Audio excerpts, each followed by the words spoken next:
When we pulled this together, the reason we did this is because so many of us felt like we were constantly on our back foot. We were constantly in a defensive crouch. We were constantly having to explain as opposed to inspire.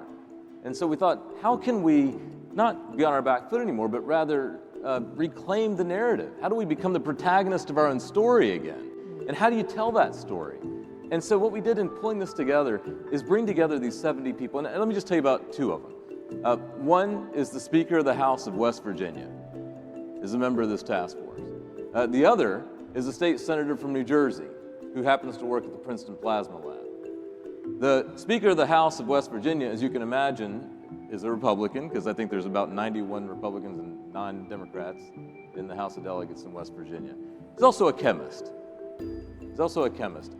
And our plasma physicist, who's working at Princeton, and is a state senator in New Jersey, you can imagine is on the other side of the political partisan divide.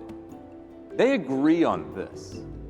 We agree on this. The 70 people agree on this. There's incredible resonance when you talk about the idea that we need an all-of-America approach to how we do science.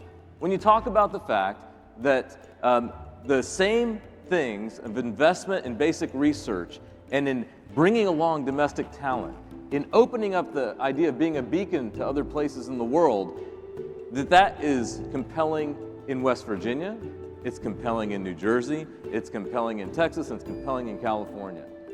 It has that power. Now, again, I don't think that's going to happen in a day.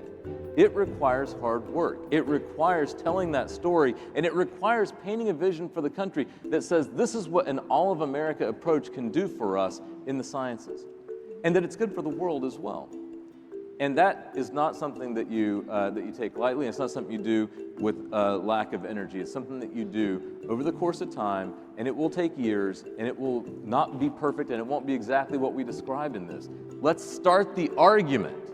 Let's start the political calculation. Let's start the work of having that conversation. That's a great place to end.